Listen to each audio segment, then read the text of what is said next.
we are going to install some libraries for machine learning and artificial intelligence, which may become useful maybe in a course of our ML or AI development. But before you start, make sure that you have your Kali Linux up to date. So here's a breakdown of what we are going to do. We are going to create a virtual environment to ensure that the installation or development of some of our tools and programs are isolated from our base OS. Because if you develop software or if you install programs, you may have come across some application version compatibility issues. For instance, you may try to install a program that depends on, let's say, Python 3.11, but your system may have Python 3.13.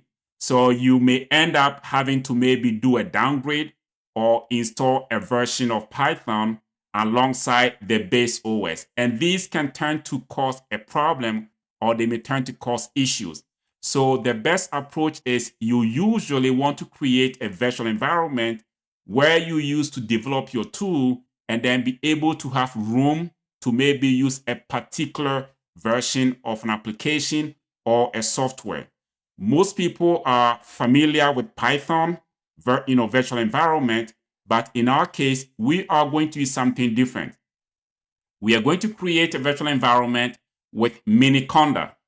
Once we're done, then we'll install some libraries for machine learning and then also AI development. We'll test out and see if our installations work properly. We'll write a quick script and then test our installation of our TensorFlow, PyTorch, and then also we'll test out and see if our Jupyter Lab also did install properly. So we have a copy of our Miniconda downloaded. We're going to use SHA-256 and then check to confirm the file is the original one. And that checks out. We then proceed to install the Miniconda. It is going to prompt us with few questions. We'll just walk through step by step. First, we'll just hit enter to continue. And then we'll just type in yes to accept the license. Next question is going to be the location we want to install Miniconda. By default, it will pick your home to install Miniconda. If you're satisfied, hit enter to continue. So once Miniconda is installed, it is going to ask this question if we want to initialize Conda to automatically update our shell profile. What happens is it is just going to activate Miniconda automatically so that each time we open our terminal, it is going to be activated. For me personally, I will just choose yes. So if we type in yes, that is going to activate Miniconda by default. At any point in time, if you want to deactivate, you can have this command that you can run. So I will say maybe copy this and then save it somewhere so you can always deactivate. Right now, you may not see it taking effect. We would have to shut down our terminal and then reopen, and then we'll see that it is now been activated. For instance, if we go to our shell and open at the top left here, you see by default, we now have a base here. And this means that by default, Miniconda is activated each time that we open our terminal. Back here, once we open a new Z shell, we will see it is now activated. So we can go back and then delete this particular old one. We can now proceed to create an environment with a specific version of Python. So in our case, we are using Conda. We are creating a new virtual environment, which is AI-offsec. And we are specifying a specific version of Python we want to create with this virtual environment. This can be any number, depending on what version you want to have within your environment. Once the environment is created, we are provided with instructions on how to activate and deactivate. I would encourage you to copy these two commands and then save them somewhere in case you want to come back and then deactivate or reactivate the environment.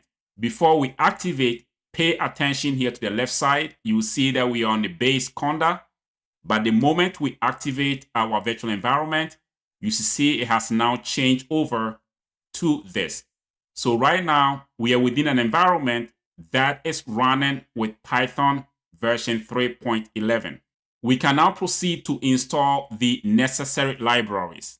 Now, we can use one command such as pip or even Conda itself to install all these libraries at a go, but I would prefer to break them down into manageable installation just to avoid any issues. I'll begin with the installation of TensorFlow 2.15.0.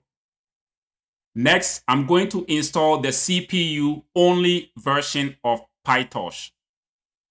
PyTorch has now been successfully installed.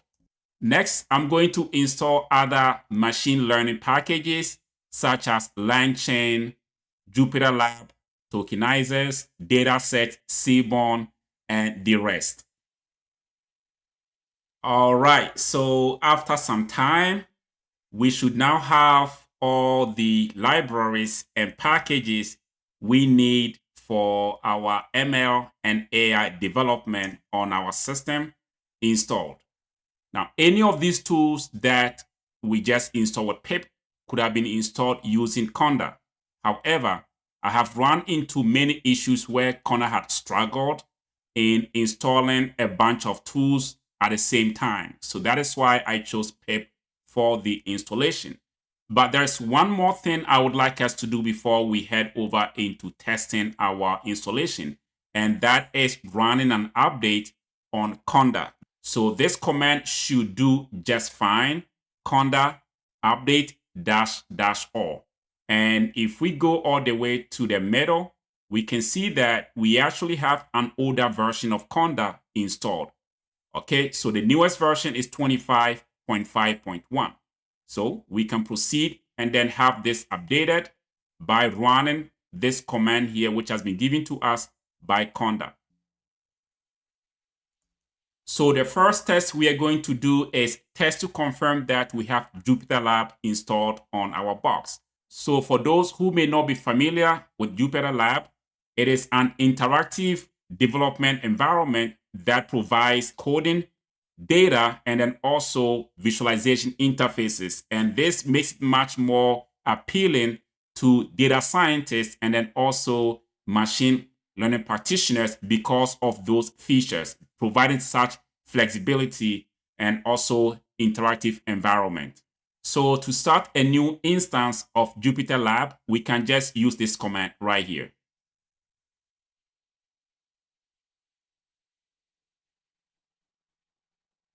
Fantastic. So we have a working Jupyter Lab environment. So if we click on, let's say, terminal, this will give us a direct terminal or shell access on our box.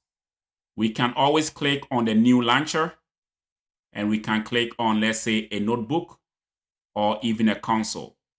So this is a success for testing for the installation of our Jupyter Lab. We can close this out, and back on our terminal, we can just do Control-C and type Y to shut down the server. Our next test is going to be testing for TensorFlow and then also PyTorch. First, we'll go over here and then create a new Python script, call it testai.py. And on the right side, you may see this extension notification. Do you want to install the recommended Python extension from Microsoft for the Python language? I'll click on install. So with our extension installed, let us walk through this quick Python script. I had Google Gemini write for me to check for the installation of TensorFlow and then also PyTorch on this box. So first of all, we are doing the typical importation of TensorFlow, NumPy, and OS.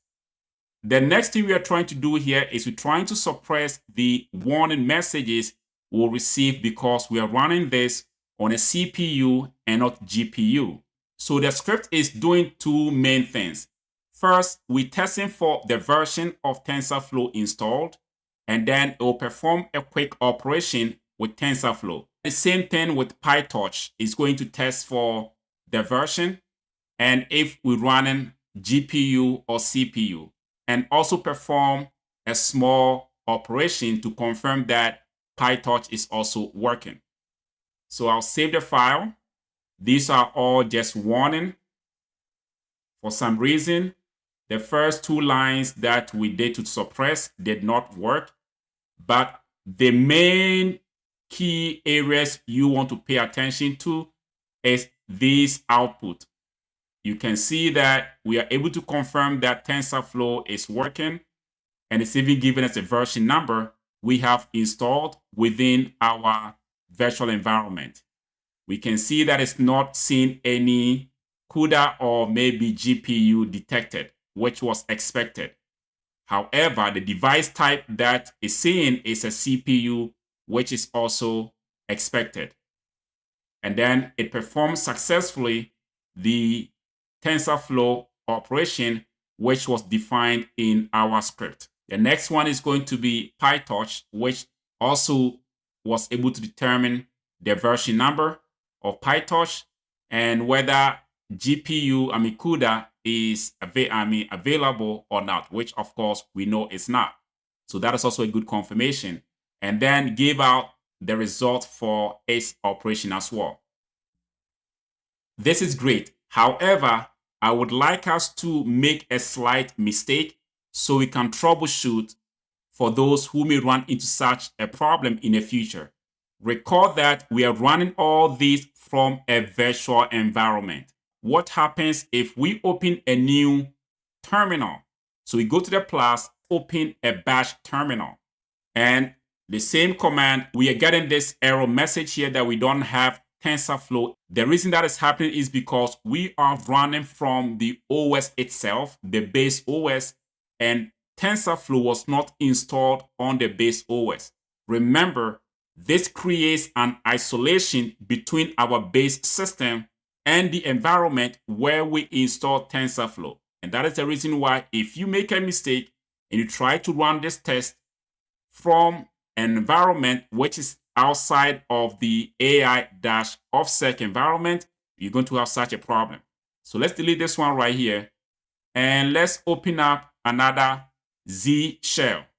You can see this time when we open Z shell, because by default we have Conda activated, we should see the base preceding it. That is fine. Let's try again to run the script.